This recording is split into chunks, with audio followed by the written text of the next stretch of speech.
ખબરતું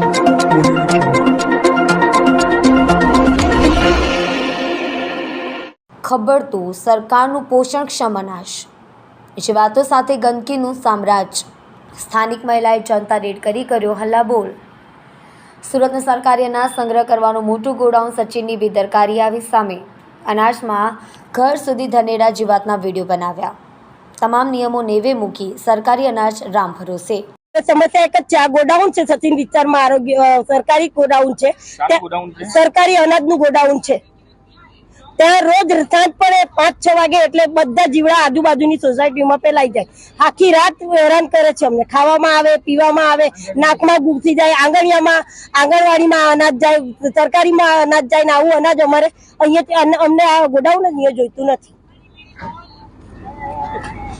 સૌથી મોટામાં મોટું ગોડાઉન છે, બરાબર, જ્યાંથી સૌથી વધારે જથ્થાની આવક જાવક થાય છે, બરાબર. એ આજુબાજુના રહેવાસીઓની એવી ફરિયાદો છે ઘણા સમયથી કે જે અનાજની અંદર જે ધનેડા પડે છે જીવાતો, એ અહીંયાથી ઉડીને એમના ઘર તરફ આવે છે, એમના અનાજ ખરાબ થાય છે.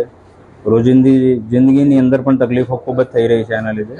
એમની ફરિયાદો એમણે મૌખિક પણ આપી અને લેખિતમાં પણ આપી હતી, બરાબર. અમારા ગોડાઉનના જે અનાજ જાળવણીના પ્રોટોકોલ પ્રમાણે જે એજન્સી મારફત આપણે દવા છંટાવવાની હોય, ફ્યુમિગેશન કરાવવાનું હોય, એ સમયે આપણે કરાવીએ જ છીએ.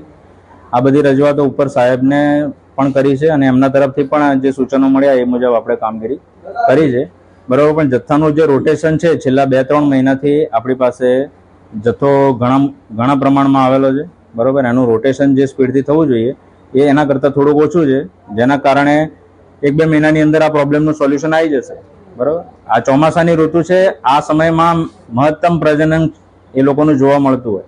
અહીંયા દવાનો છંટકાવ થાય એટલે મોટે ભાગે એ લોકો સ્થળાંતર કરીને બીજી કોઈ જગ્યાએ જાય, બરાબર. ગઈ વખતે અમે લોકોએ જે દવા છંટકાવ કરી અથવા તો જે ટીકડીઓ મૂકી પાવડર છંટાવ્યો એમના પ્રિમાઇસીસ તરફ બી છંટાવ્યો, જેથી કરીને જીવાતો એ તરફ ક્રોસ કરીને ના જાય. અમારાથી બનતા પ્રયાસો કર્યા જ છે. હવે મેં એમને બાંયધરી આપી છે કે અમે ફ્રીક્વન્સી વધારી દઈશું, બરાબર, અને ઝડપથી જથ્થાનું રોટેશન કરીએ ટીફો પદ્ધતિથી, એટલે આ તકલીફોનું નિવારણ ટૂંક સમયમાં આવી જશે.